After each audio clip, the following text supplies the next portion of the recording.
Welcome to Off the Cut, a podcast where we talk about building, making, and answering all of your questions. I'm Eric from Spenceley Design Co. And I'm Zach from Zach Builds. If you have a question that you would like us to answer on air, you can send it to offthecutpodcast@gmail.com. You can find both of us on YouTube, Instagram, and unfortunately, because we have to keep up with kids, you can find us on TikTok too. All right, now let's get into the show. Good evening, everyone, and welcome to Off the Cut, episode 45. Did I nail it this time? You sure did. That felt good. Yeah, that was nice. That felt good. We're up in Toronto. Today is known as Tuesday, December 27th, 2022. But here in Ohio, today is respectfully dedicated to the food of the day, fruitcake. I mean, it's Christmas themed, I'll give it that. Have you ever had a fruitcake? Yeah, I think I have, actually. It's, like, incredibly dense and not that flavorful, and it's pretty much the worst possible cake combination. It doesn't look... It honestly looks like if you leave a pizza in the oven too long. Yeah.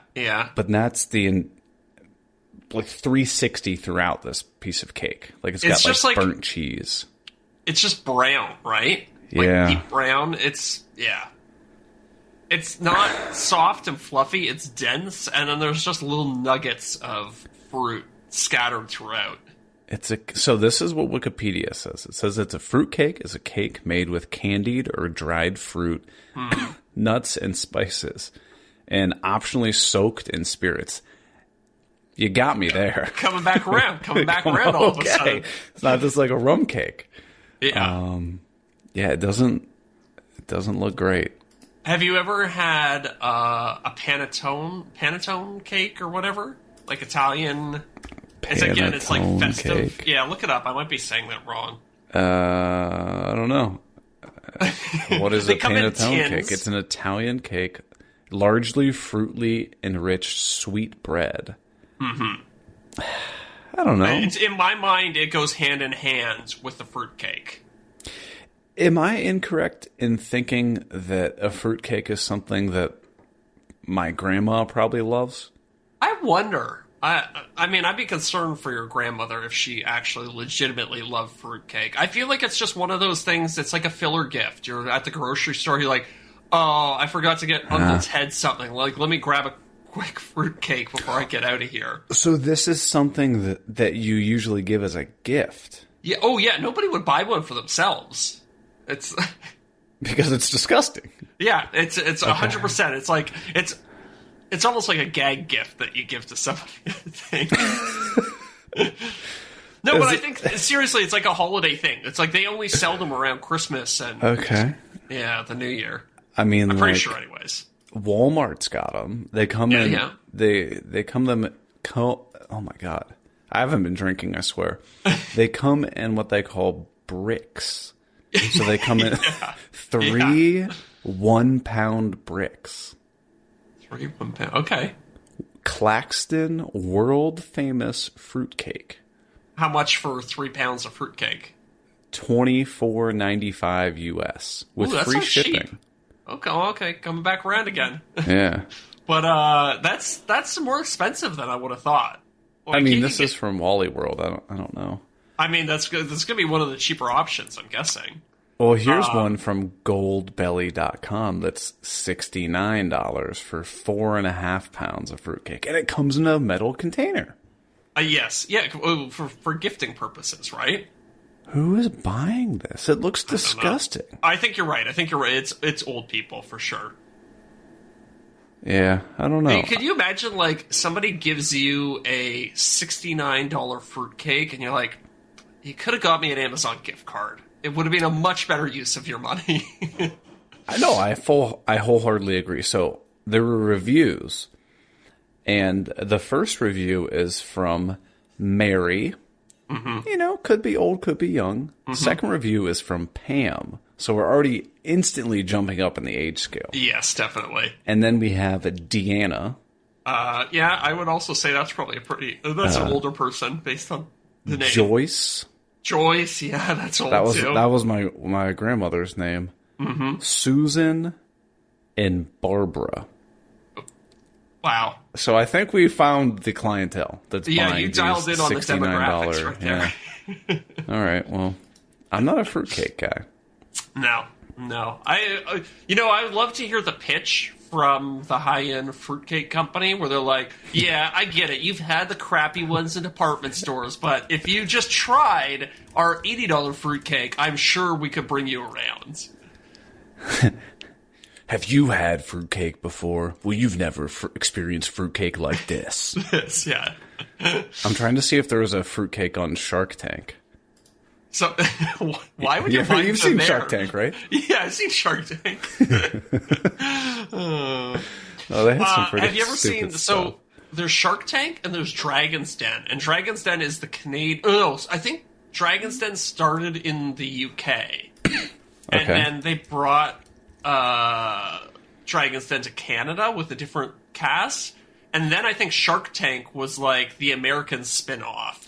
Yeah, I mean, let's be real. Most of these media companies are giant worldwide conglomerates that they'll have like a ABC or a CBS or like a Fox News, but they have effectively the exact same company on every single continent. So they just literally share each other's or steal each other's shows. Yeah. Why can't we should start doing that with YouTube content? Like I could distribute Spenceley Design Co. in Canada. You have my full permission to take any idea or build that I do and just make another video off of it. What about if I just simply replayed your videos? It was like when people would go in like the 90s and early 2000s, they'd take like a handy cam to a movie and they just shaking up and down. You can hear somebody like chewing popcorn and like slurping on their straw in the background. It'd be that, but it'd be my YouTube videos. Yes, exactly. It'd just be me in my living room pointing a camera at the TV recording your YouTube video. And you got to have your cat jump in front of the screen too, and like a bunch of glare on the screen. I'm all in for it.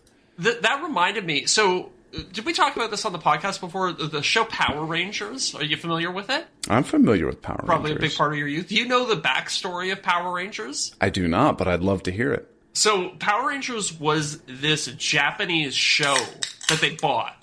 So, the whole, like, all the big giant robots fighting monsters, that was a show that they bought from Japan. But then they were like, the part where the people are talking, it's all obviously Japanese text and dialogue, and it won't work. So they reshot all of those scenes with like American actors. And so it's this weird hybrid between, it's like half the scenes are from this Japanese TV show that they bought, and then half of it is like newly created stuff. Now, I assume at a certain point the show got so big that they were like doing their own stuff, but that's how it started. So you're telling me like season 1, like episode 3, they will literally have the exact same edited scenes in the American version, but then with just they will have the exact same scenes that they had in the Japanese one in the American version. Only difference is now they have an American voiceover. Yes, yeah. I'm not sure if... What? And so there's like the connecting thread between them. I'm not sure if that's like a recreation of exactly what the Japanese show got, or if they were just like getting creative. Like, look, we've got all this footage that we bought from Japan of monsters fighting robots. How can we can we make that work? Right. So yeah, it'd be interesting. I'd like to see the Japanese versions of it. But yeah, all the robot combat is all original Japanese show, and then all the interweaving stuff, and then all the robot combat, they would just do American voiceovers on top of it. I mean, hell, as somebody creating content, I love Power Rangers. I dig it. Yeah. What was your favorite color? The Green Ranger. Green guy. Obviously. I think I was the red guy. Oh, I see. Yeah, that makes sense. That tracks. You're a red Power Ranger type of guy. Weren't there some shady allegations against one of the Power Rangers or something? Oh yeah, like what? I don't know. I'm Googling it right now. Maybe they didn't actually buy the Japanese TV show footage. Maybe they stole it with by pointing a handy cam at it. Oh, I'm getting some ads. Somebody wants me to buy a subscription to their news service. I'm done. I gave up on it. Yeah. That's one of the most annoying things. It's Festivus season. I want to start by airing my grievance about news websites. Let's do it. Oh, man, all the paywalls are brutal. You get, like, a paragraph in, and it's like, hey, by the way, to see the rest of this, you gotta give us like $7 a month. It's like, I'm not going to do that. No. Like, I don't care that much about this one article. No. And like, I'm first of all, like, I'm not a huge news guy anyway. And even if I was, do you think I would be like, I am wholeheartedly a Yahoo News or a New York Times or a Fox News guy? I don't care. Well, that's the thing. I would never like go all in on just one station. Yeah. Just do what I do. You can get on my website, but you get pounded with ads on the side, but it's not going to interfere with the content. Yes. You can read, watch whatever you want, but you getting blasted on the side. Just news websites do that. I know. If your website has a pop-up on it, you're scum. You just So you can have as many ads as you want, but just put them around the edge of the main content. You know what I mean? Like, I hate the ones that like interrupt and like they like, you know, it's like the worst ones are the ones that immediately start playing a video with sound. And it's like it's like I was trying to read a news article and now I'm forced into watching this car commercial at max volume. And it's the ones that you go on your page and you're reading the article and you're like, oh, little Jimmy climbed up a tree to get a cat. And then all of a sudden that text like shifted like 5-10 scrolls up your page. And now this video came up and now everything is like shifting up and you're just like, I can't even use this. The inline ads that move the text around are almost as bad as the pop-up ones. The ones, you know, like what I don't know how it works on the back end, but it's like you're scrolling and then at a certain point you trigger it and the ad pops up, but it moves the text around. I think this is what you're describing, right? Right. Super, super annoying. It takes you right out of the experience. So I wholeheartedly agree. However, I ran an experiment on my website. Oh, okay. You know, I got like ads that like pop up like at the very bottom of the page. Like nobody ever really sees them. So I was making, I don't know, $20 to $70 a month on that. So I was like, okay. You know, a couple bucks here and there. You know, buy yourself dinner. Yeah. But came up, they're like, do you want to start putting ads on the sides of your content only on screens that are wide? So like on your phone, it's not going to show up on the side. Okay, yeah. But on a desktop, it would show up on the side, but it's not going to interfere with any of the content. And so I was like, sure, I'll give it a shot. I did that, dude. $750 in ad revenue for my website last month. Really? I was like, what? Crazy. Yeah, did you look into it on Google? Yeah, I will. Google My AdSense? website is really poorly optimized. I don't even know if I've ever seen a dollar for like website traffic. I know I have ads enabled on it, but I don't know that I've like properly set it up because I'm not seeing anything. It's from weird, the AdSense thing on the websites, but dude, I've got to imagine, like, I mean, I don't get that much traffic. I get like maybe 10, 20,000 people a month. Yeah. But like news websites? Oh, Can yeah, you true. imagine? Yeah. But then you also consider they've got a whole staff of people, like... True. That's true. That money goes quick. They have physical buildings and stuff like that. Yeah. I have a couple of friends who... Well, I have one really good friend who works in the newspaper industry, and he's just like, it's tough times right now. Oh, I bet. I mean, what's their entire business model? Selling digital subscriptions? Yeah, and ads basically, right? Like, it's still a print newspaper, but they're also trying to make their online platform work, and it's tough. I found that like news websites for me are almost less relevant now. Yeah, and I guess my example of it is, you know, over the weekend, I'm sure you got blasted with the snowstorm and stuff, right? The snowpocalypse, right? The snow bomb, and so I was like, well, I should look up to see, like, if we're in a snow emergency. Well, you know, I was like, oh, I should go on, like, our local news website. Well, they hadn't written an article in, like, 20-some hours. So I was like, well, this isn't even, like, updated or relevant. Why wouldn't I just go to, like, social media? Yes, 100%. I mean, that's the thing. You have this live feed now on any subject, essentially, right? Like, especially if you're particularly handy with, you know, hashtags and searching things on social media. I'm not. You can get up to the minute information, whereas, you know, the news cycles, nobody's going to be reporting at like 9 p.m. at night. They've all gone home for the day, right? Or it's just somebody regurgitating an article that already came out earlier. Yeah, exactly. News is dead, man. How was a snow bomb down in Ohio? So, in Ohio, at least in Columbus, like, it gets like 2 or 3 inches of snow and people are like, whoa! Right? Yeah. Like, we don't get a lot of snow. So, we were in a level 2 snow emergency. Do you guys have like the level 1, 2, 3 system? I mean, maybe we do and I'm just not aware of it. But, okay. Yeah. So, it effectively means nothing. You know, how government works. But we were in a level 2 snow emergency the whole time, which what they say is the roads are super dangerous. You should only go out if absolutely necessary. But then level 3 is roads are closed to all non-emergency personnel. Oh, wow. Okay. Unless you really need to go somewhere, then that's okay. Yeah, but okay. you might get arrested. But it maybe not. Maybe, but it's up to the discretion of the officer in the moment. So as you can tell, it's really, Yeah.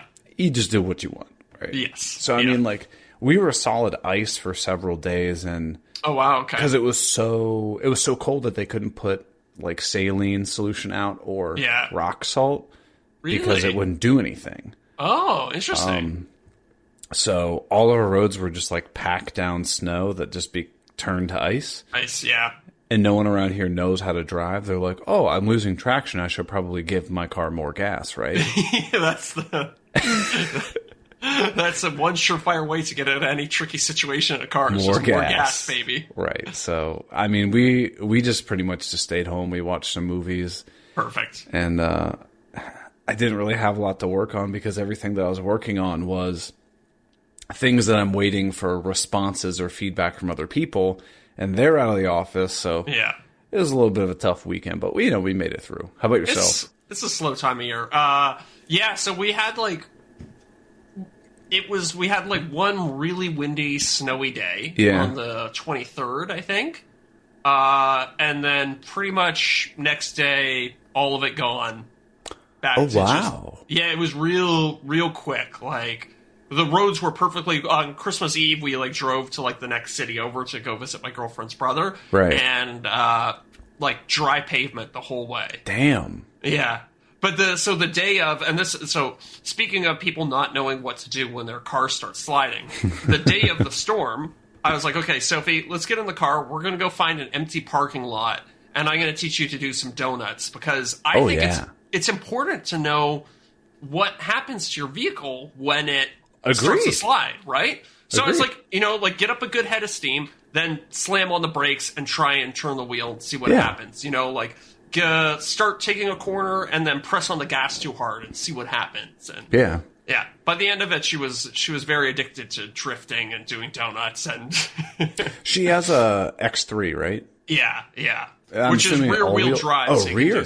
Yeah, so you can do some... Well, it's all-wheel drive, but it's a very rear-wheel bias system. Dominant, yeah.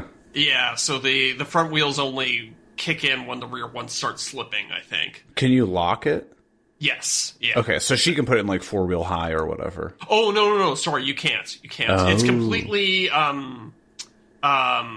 the driver has no input as to where the power goes. It's all just computer-controlled. Okay. How about your F-150?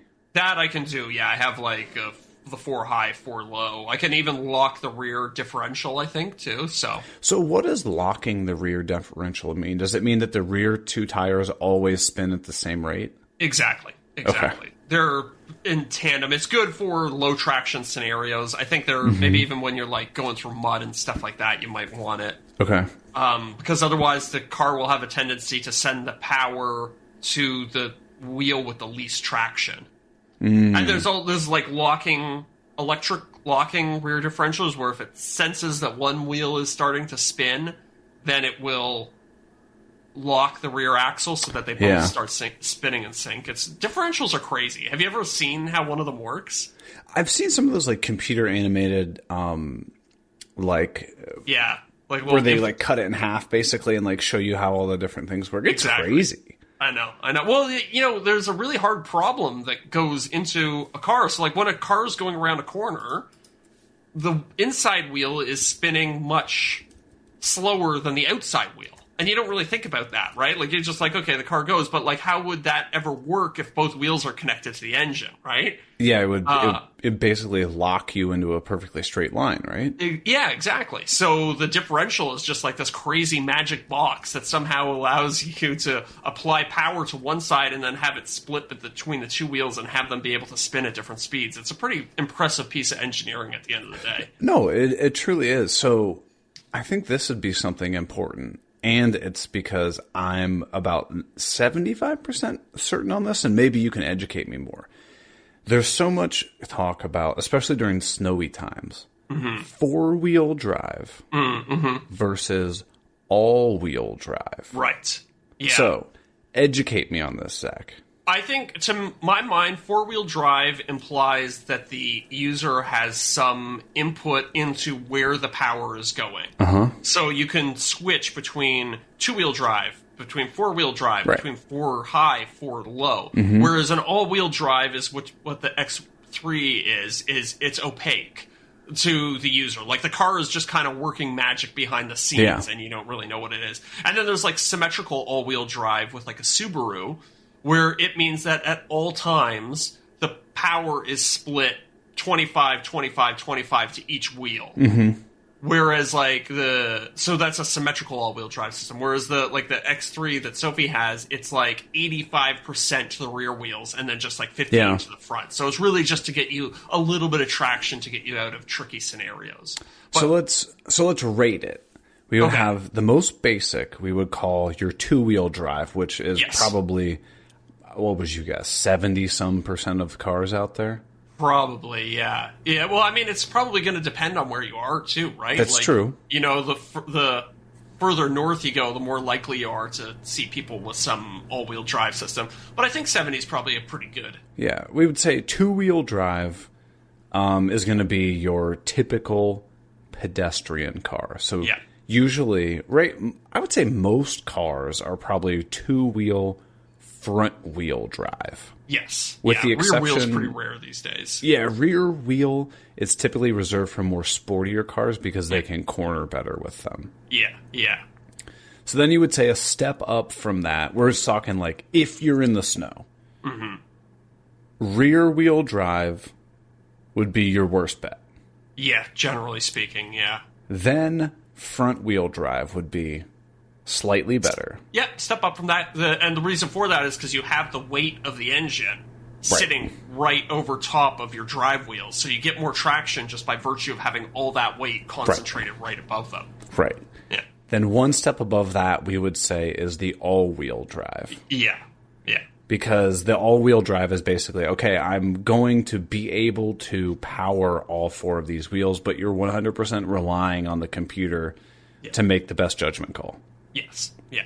And a lot of the time with all-wheel drive systems, you won't be able to perfectly split the power between the front and the rear wheels. Usually it's like a smaller drive shaft that will only send a portion of the power to the front wheels.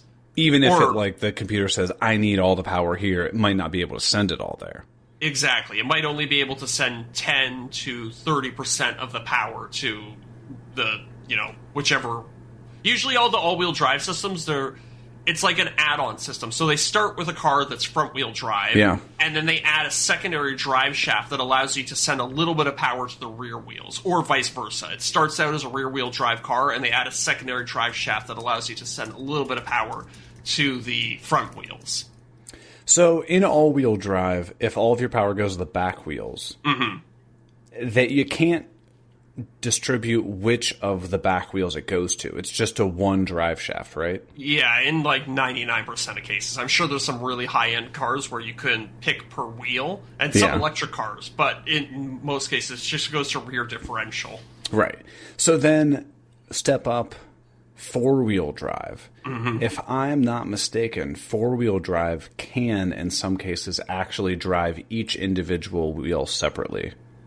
Yes, that's, again, kind of rare. That's kind of like a high-end off-roading application. Right. But generally you can send all the power to either the front or the rear differential, Yeah. depending on what the situation So- is. And again, the user can select based on road conditions. Yeah, so you could send 100% of the power to the front or 100% to the back. Unlikely that you're able to do that in all-wheel drive. Yes, correct. Yeah. But you could do like 70 to the front, 30 to the back, and all-wheel.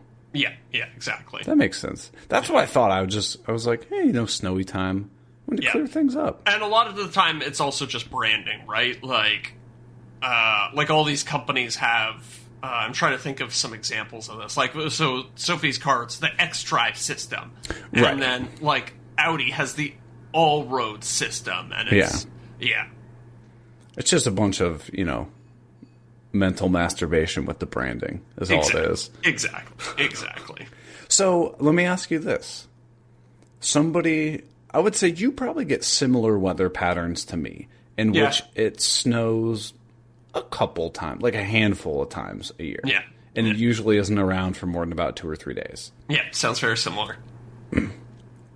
If, you know me, I'm a city driver. Mm-hmm. Would you ever recommend me spend the extra money to get a 4-wheel drive truck or just get a 2-wheel drive truck and move on with my life? Well, that's a good question. I went the majority of my life with just 2-wheel drive trucks. Mm-hmm. Up until my last truck, I just had 2-wheel drive ones. It was fine. It was never really an issue. Right. That being said, the 4-wheel drive one, I did get it, and then going out in snowstorms, it was like, it's like a night and day difference. It's like all of a sudden I can just power through anything, it feels like.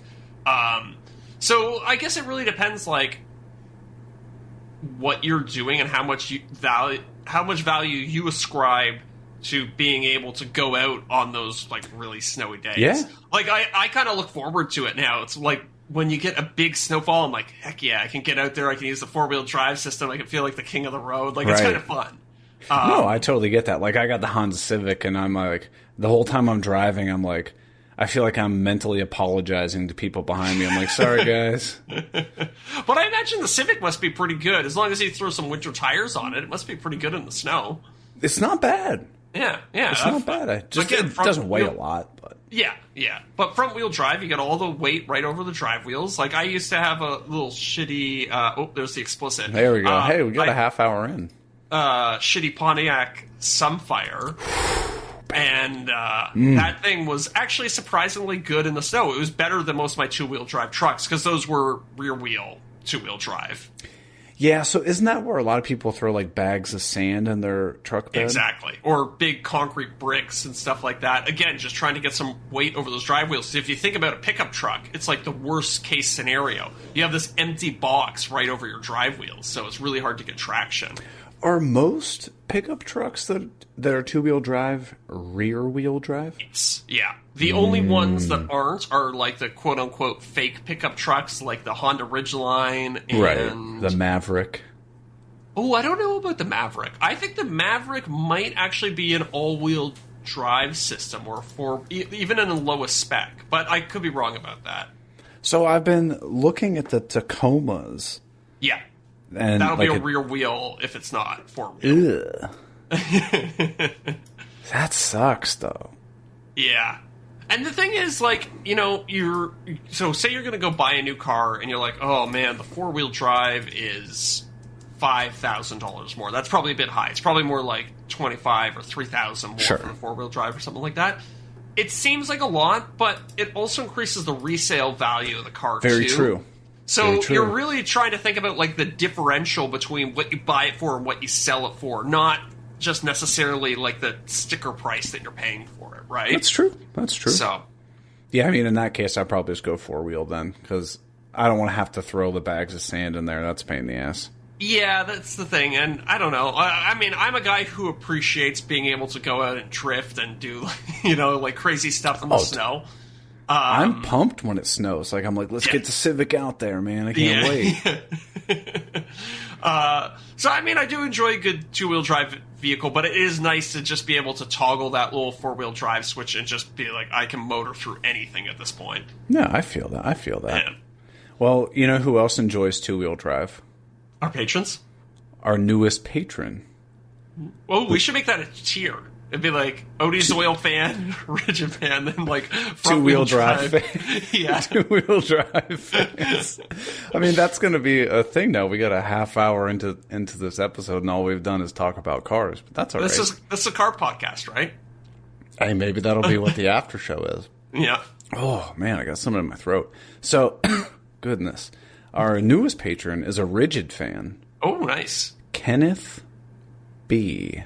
Kenneth B. Nice. Kenneth B.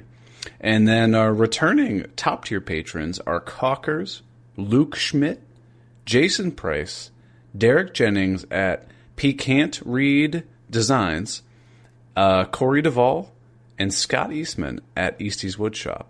And our super-duper top tier, the Power Cocker, formerly known as Wes.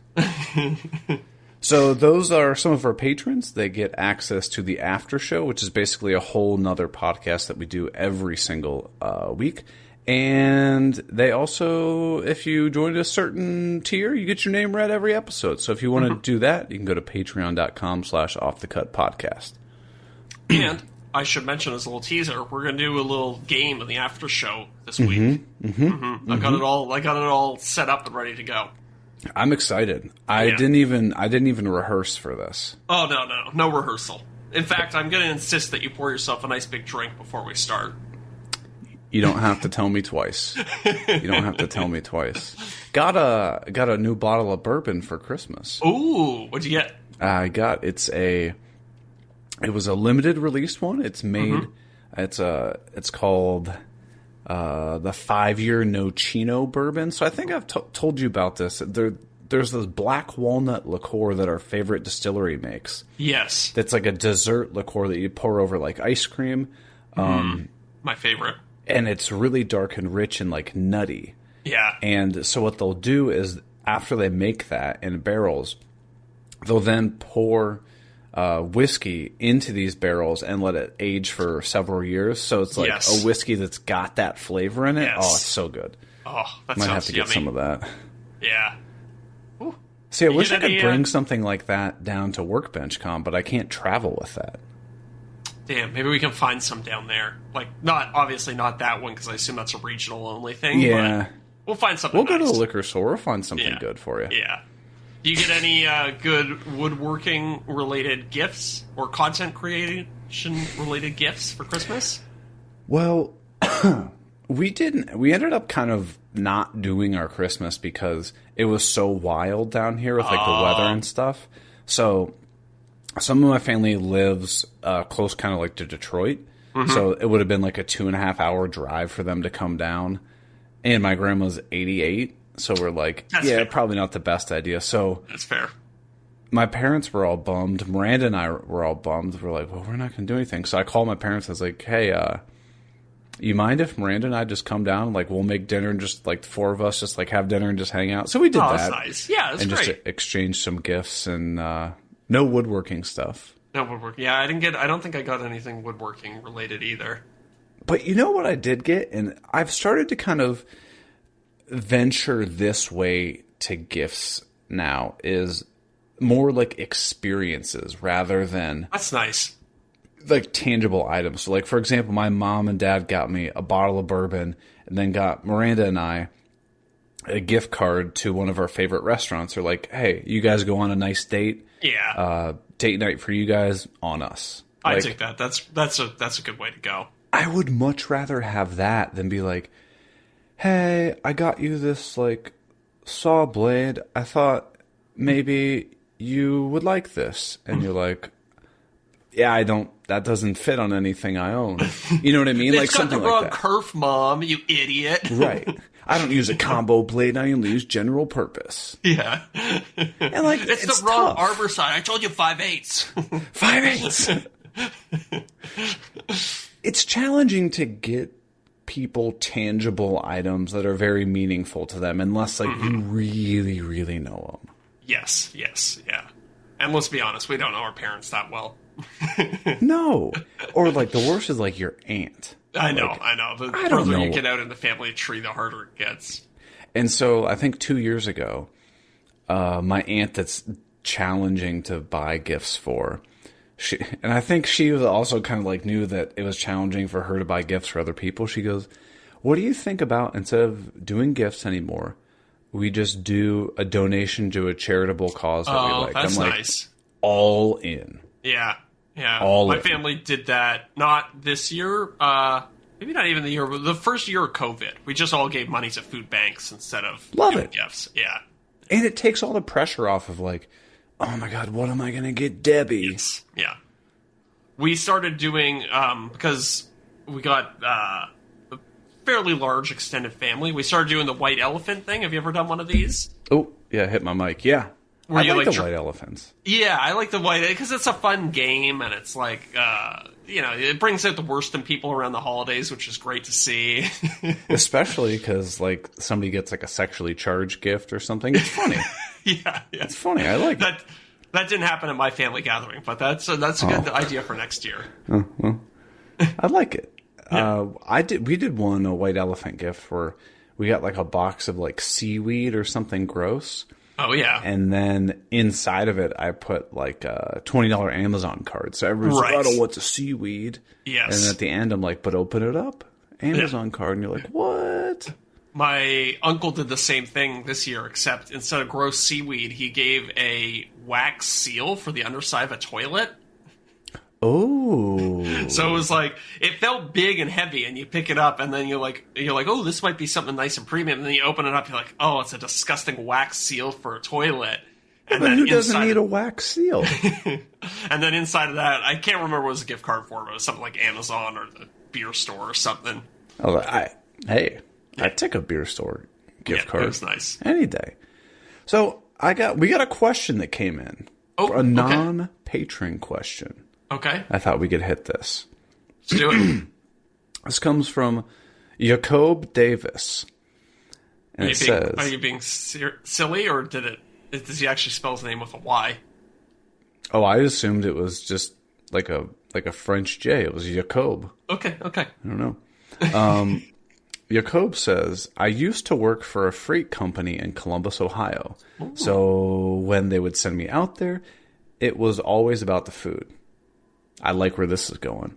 So I'd be on the hunt for some local eats. Some of my favorites were Shades. I only eat at the one in Canal Winchester. Okay, that's close to me. Planks on Broadway. That's on my list. That's a pizza place. Okay. I haven't been there. And a funny one is Sheetz gas station.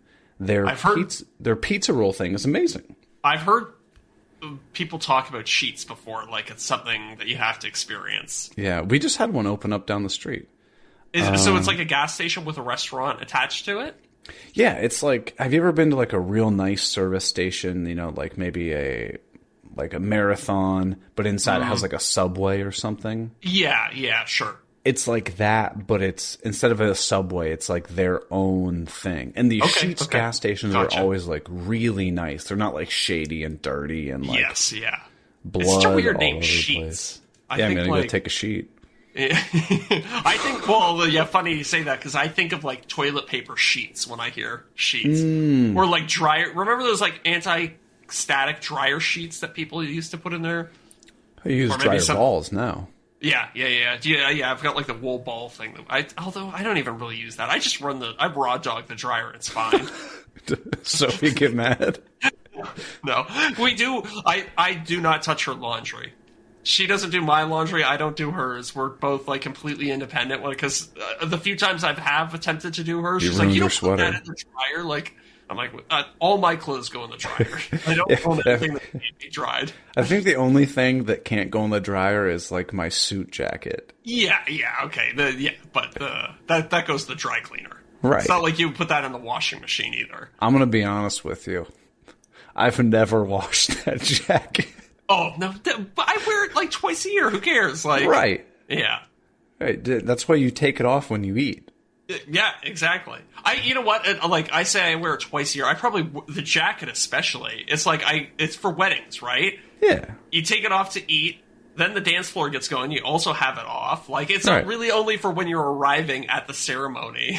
Yeah, you got to look like you know what you're doing, even though you're like, this is itchy. It doesn't fit right. I don't wear this thing. I've had a suit for like 5 years now. That's like my standard suit. And it's probably seen a total of like 8 hours of use since I bought it. Maybe we should wear suits to Workbench Con. Ooh, we could be the best dressed guys there.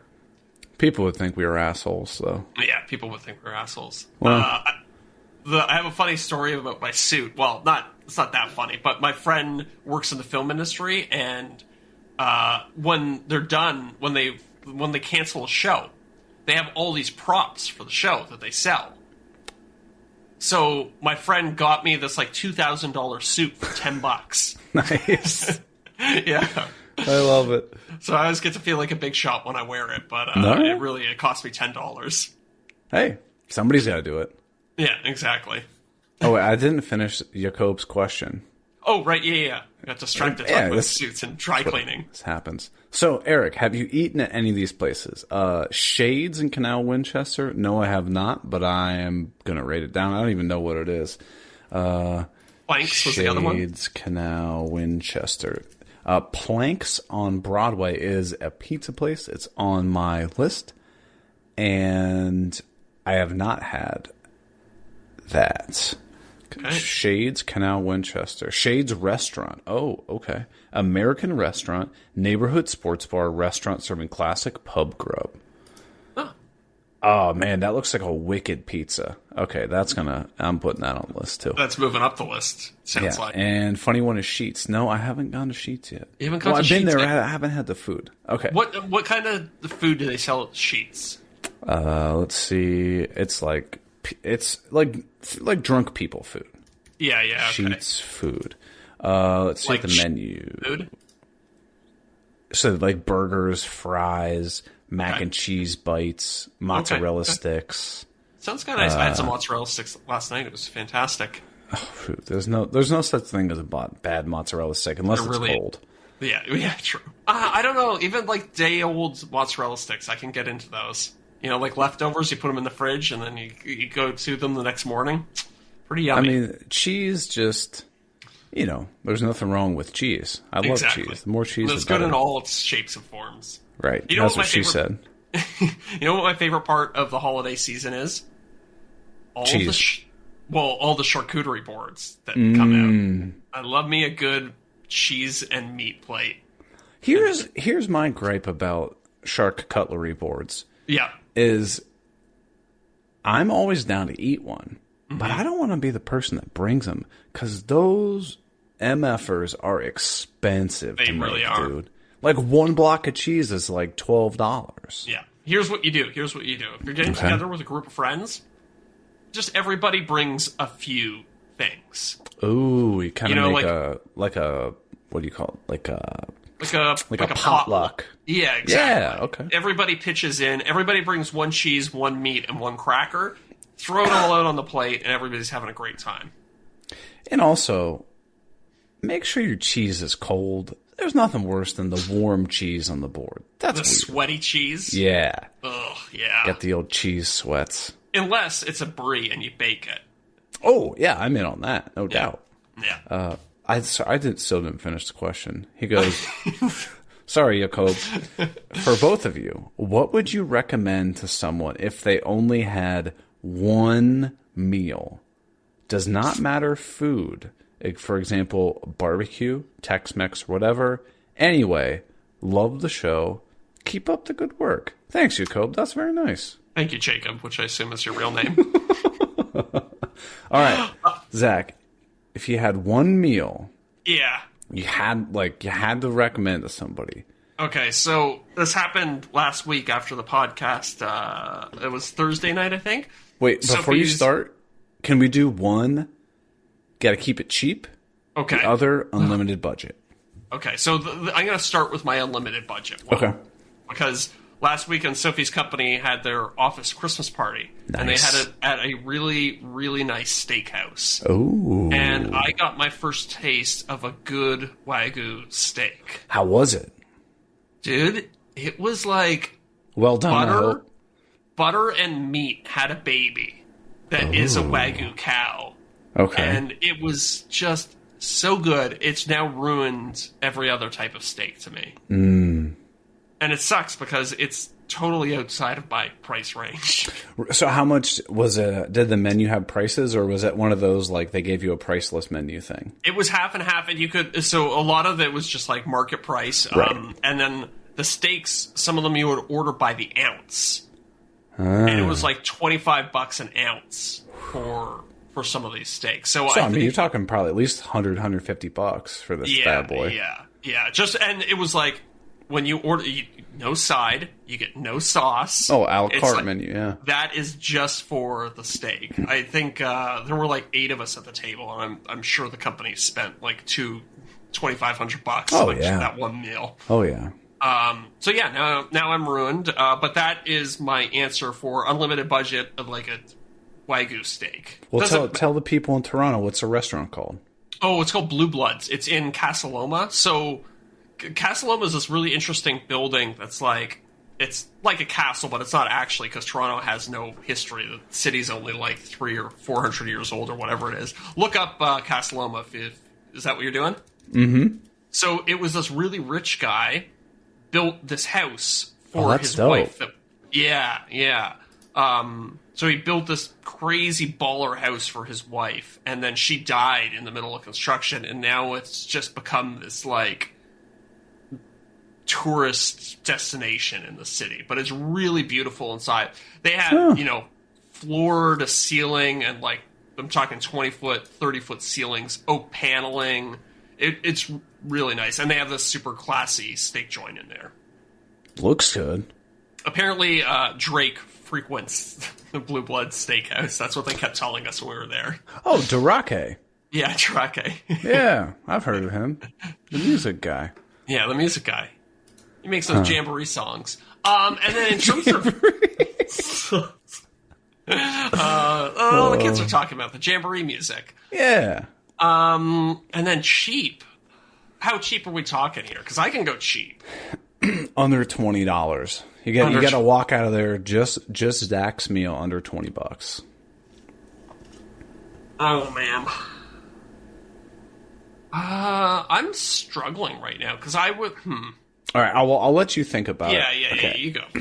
My no money spot is going to be, and it's not horribly expensive either. It's Watershed Distillery. So they make our favorite cocktails and spirits and stuff down here, but it's this teeny restaurant. And every time you go in, it's one of these menus that like they have like 4 appetizers, 4 like smaller dishes, and then like 4 entrees, and that's it. Like they're not adjusting anything for you. Yeah. What's on the menu is what you're getting, but every time it is amazing. That sounds pretty nice. Plus, their cocktails are great. But I mean, like, the most expensive thing on their menu, like, if you would get, like, a steak, it would be, like, $40. So it's not horrible. It's definitely, like, you're not going there every single night, right? Yeah. But it's not, like, blowing your wallet up. But the cocktails are, like, $15, which is kind of expensive. But I would say that would be my go-to place, money, no option. Like, you're going to get out of there, 2 people, you're talking... probably $125 or so. Okay. Yeah, that's pretty reasonable. Like $150 after tip or whatever. Yeah. Expensive, but not like, whoa. Right? Yeah. I'm trying to think of some good options here in Toronto that are like that. The thing is, I'm one of these people who's... I'm just so happy at like a fast food place that's where I would go, Like, I would go to, like, around here, we got a wing place called Roosters. Mm-hmm. Not going to blow anybody's socks off, but you're like, man, these are some damn good wings. Yeah. Every time you go there, great food every time. People are friendly, cheap beer. They got sports games going on. Great spot. That's key. You know what I appreciate about the U.S. versus Canada? In restaurants, beer is always way cheaper in the States. I don't know why. So how much is it like a regular pint? Like if you're going to get like an IPA? At like a restaurant? Sure.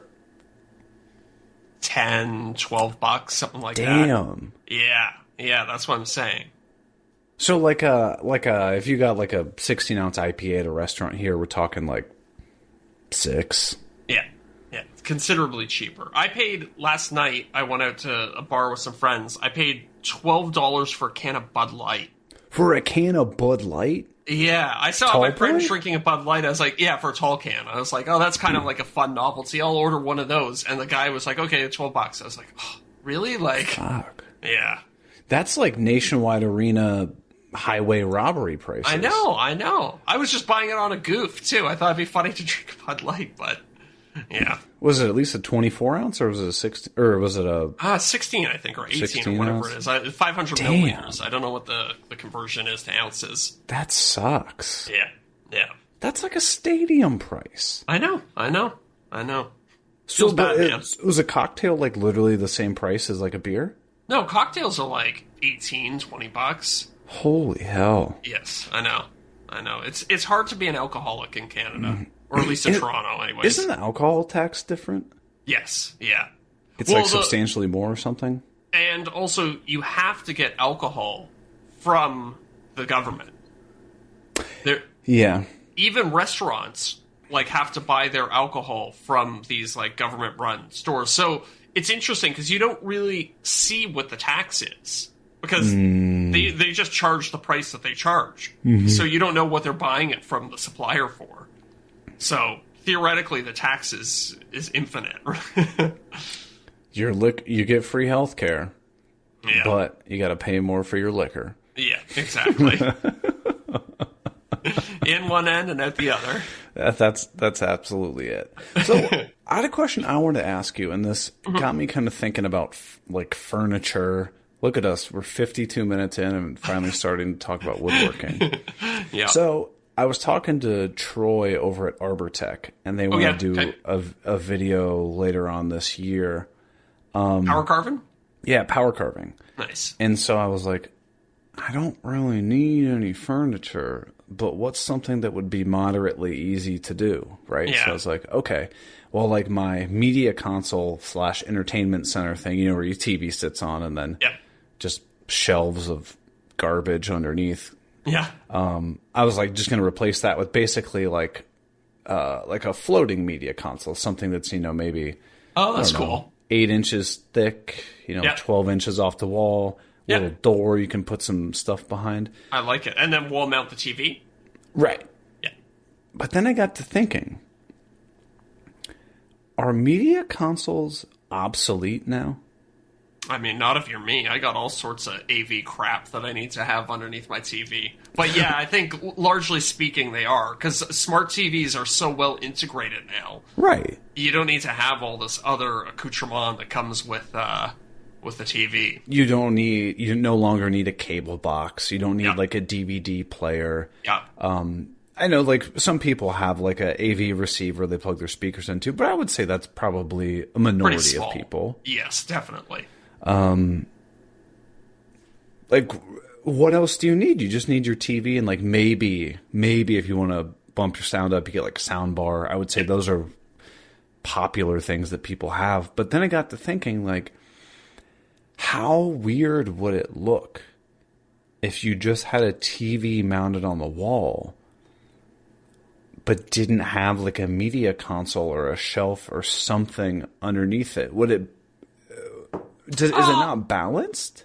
I see what you're saying. Yeah, it might look kind of weird now that I think about it. I mean, worst case scenario, you could just put like, you know, like a low bookcase or something underneath. Right. It's because it kind of creates like, if you get rid of the media center, what do you put there? Because you don't want to put nothing. I don't think like that's good real estate. Like you could be using that for something useful. I think. And you wouldn't put like a sofa underneath it because then if somebody wants to sit on that sofa, now everybody's looking over their head at the TV. Yeah, exactly. So I guess like at what point does furniture become obsolete? I mean, like a china cabinet. Yeah, true. Nobody has those anymore. Will you and Sophie ever own a china cabinet? I don't think so, no. Right. Yeah. I mean, well, but what do you define as a china cabinet? Because, like, I might have, like, a sideboard or something. Although, I don't know. I would prefer to have all of my cups and... In the kitchen. In the kitchen, yeah. In the cabinetry in the kitchen. That seems asinine to store cups and stuff not in the kitchen. Do you have 2 sets? Do you have, like, fine china? And it's... Hell no. Yeah. We don't even have matching plates. Like, we have, like, oh, there's 2 of this plate, 1 of this, 4 of this one. Like, oh, God, I would kill myself. I know, we've talked about that. That's our goal. We're like, you know we made it when we have matching plates and cutlery. Eric, I gotta let you in on a little secret. For, like, 1% of what you make in YouTube in a month, you could have matching plates and matching cutlery and everything. I know. Especially the past few months, man. Whew. Yeah.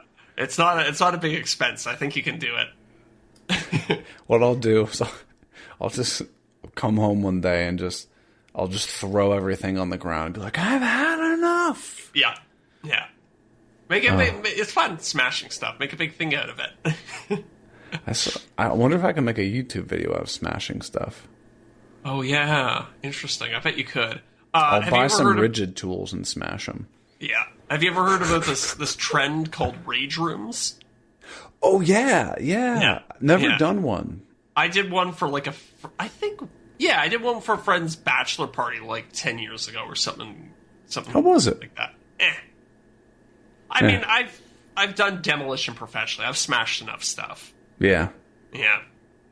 So, I feel like rage rooms, axe throwing, escape rooms, all are in that collective bunch of business endeavors that people went in on 5 or 10 years ago. Mm-hmm. Everyone has experienced one of those things once. Yes. And then gone, I wouldn't do it again. Yeah, it was fun for a bit, but that's enough for me. I just need to go once. Yeah. I did the axe throwing thing one time, and like it was cool. It was crazy expensive, but luckily it was for like a work thing. Oh, dude. Bananas. $75 to $100 an hour. Oh, wow. Right. I did it twice, and I don't remember it being that expensive. Yeah. I don't, maybe it was just down here, but it was fun, but I mean, you did it once and you're like, yeah, okay. Yeah. The novelty wears off pretty quick. It's like, oh yeah, okay, I can throw an axe over my head and hit a piece of wood. Right. Have you ever done an escape room, though? I have, yeah. How was your experience with the escape room? I've done 2, I think. The first one was kind of boring. The second one I did with a good group of people. Okay. And it was pretty fun, but... All friends or strangers? Friends. Oh, God, I'd never do it with strangers. That sounds like a nightmare. Right. Especially us, our introvert selves. Yeah, exactly. Like, I would not want to get away from me, old man. Yeah. Get out of here with your crappy ideas. I don't think I would want to do that with strangers. But it was fun. The one I did with my friends was very theatrical, too. There were, like, actors in it that, they would, I don't know, they would, like, come in and play roles, and it had this kind of role-playing element to it, too, that was a little over the top for me, because at the end of the day, I'm like always cheesy. Just like, it's a little cheesy, and it's like, some guy's coming in, he's pretending to be a tough mob boss, but I'm like, you're the same guy that was behind the counter 30 minutes ago, all right, Steve, you live in your mom's basement. Exactly, yeah. You're no mob boss. Yeah. And you kind of have to play along because you don't want to offend them and you don't want to, like, make them feel bad. And it's like, I would really rather not pretend like you're a mob boss right now. Right. I don't know. If you're such a mob boss, then why didn't you accept my coupon? Yeah, exactly. Something silly like that. But so, did you do like the easy, the hard? What was it? The hard. All these. I mean, this might just be a more of a comment on my intelligence, but all the escape rooms I've done, I haven't been able to figure them out. Mm-hmm. In the you get a time limit of an hour, or whatever it is. So, but you trying to be a badass, you did the hard one, thinking like, yes, yeah. I go straight for the hardest one. I don't want the easy one because it's not fun if it's too easy. I get that. So, would you suggest that if I do one, I go for the medium, perhaps? I don't know, man. I would say go. Well, just don't be a bitch. Just go for the hard one. Don't be a bitch. Go for the hard one. That's what she said. Yeah. Why, you got an escape room you're gonna do soon? I don't know. There's one that opened up at like the big mall center thing. Oh yeah, not too far, like 5 minutes away from us. So I was like, oh, seems kind of interesting, but I don't want to be with a bunch of weirdos. Yeah, you got to go with a group. You got to get your friends together and go with them. But Otherwise, they're still like $60-$70. Yes, it's not going to be cheap. It's not going to be cheap for an hour. Yeah. Like hell, I'd rather just go to Top Golf or something and just drink some beers and slap some balls around. Was that like a golf simulator? Oh, you don't have Top Golf? No, I don't think so. I mean, I'm not a big golf guy, so there's potential we do have Top Golf. I just don't know about it. It's like going to a golf driving range, where you go out there, hit balls, but all the balls have RFID chips in them. Yeah. And then out, like, where you shoot your balls, they have these, like, big targets. They have lights and stuff, and so you can play all these different games. It's like, think of a massive version of, like, skee-ball. Wow. Okay, I'm coming back around on this Top Golf thing. They serve you food. They serve you drinks. They got music going on there. Oh, okay, hold on. It's open air. Some of them have pools at them. Yeah, it's Top pretty Golf. Neat. Ooh. And so it's open air, so you can even go in the winter, and it can be snowing outside, and they have these like massive infrared heaters, so you can be comfortable as hell. So there's, I don't know if this, it's there. I searched Top Golf Toronto. There's this place called Par Bar, powered by Top Golf. So I don't know what the hell that means, but I'll look into it because that sounds like a good time. Par Bar, powered by Top Golf at Marriott Easton Center. Yeah, it's at a Marriott. Interesting. So why can't I? Here's a one-of-a-kind Top Golf swing. No, that looks like you like hit into like a screen. Oh, it's one of the simulators. It is like right downtown, and there's just no way there'd be enough room for like a full proper driving range. So if you just Google Top Golf, you'll see like pictures and stuff of it. Okay, well, let me look at some. Oh, that looks nice. Right. It's like a swanky outdoor bar. They got music pumping, good food. Whoa. Wow, they found a way to make golf cool. Right. And even if you suck at golf, like some of those targets are like, only 20 some yards away. So like really you could like kick the ball into the target and like Yeah. I could get that would give me the incentive that I need to finally work on my golf swing because it is atrocious. Oh yeah, who isn't? Yeah. I mean, half the reason you go, well, let's be honest, 3/4 of the reason you go golfing is just to hang out with the guys and have some beers. Yeah. Legally drunk drive because it's on private property. A little golf cart. Off the Cut podcast does not condone this behavior. Yeah. I remember going golfing once with my friend who we thought he knew how to drive at the time, but he clearly did not. And we put him in charge of driving the golf cart. And he panicked and he drove it into a little creek. Oh, no. It was like, I thought the gas was the brake, and I was like, I just panicked. 2-foot driver? Yeah, so we had to get in, we had to like climb down and pull the golf cart out of the little river before the warden came and threw us off the course. Goodness gracious. Yeah. Damn kids. Well, speaking of damn kids, we're over an hour. We say we wrap things up here and head to our new after show. I guess not new; it's just different. Special. It's a special edition. Christmas edition after show.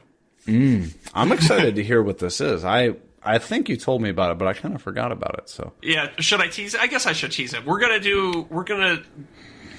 It's a trend on YouTube to do these tier list videos where you organize things into various tiers. Okay. So we're going to play the Power Tools tier list game. So we're going to spend an hour sorting, well, not an hour, we'll see how long it takes, but we're going to spend the after show sorting all the various tool brands into tiers. I'm in. Yeah. It's going to be contentious. I want you to bring your best hot takes. Oh, okay. Yeah. Okay. Yeah. Rigid is the worst. Well, maybe the best. You got to think clickbait too. All right. Well, I'm excited for this. I'm going to pour myself a drink. We're having a good time. Too. It'll get rowdy towards the end. It'll really get off the cut. Absolutely. Well, if you want to hear the first cut of this. And you said you're going to basically take this and then turn this into a YouTube video or something? Yeah, I want to do a cut-down version as a YouTube video, but I think the full unedited version we will post to Patreon. And I was thinking, because we're recording it, we might as well do it as a video after show. Works with me. Yeah. Yeah. All right. Well, everybody, we appreciate you listening every week. As always, we tell you the only way we can grow this damn thing is if you listening tell other people. There is literally no other way for us to grow this podcast. So it's in your hands. I like that. That's a powerful statement. It's in your hands, listeners. It's in your hands. All right. Well, we'll put something in your hands next week. That's what he said. That's what he said. We'll put something in your hands next week. And if you want to have something in your hands sooner than that, join us in the after show. All right, everybody. All right, everybody. We'll see you. See you next week.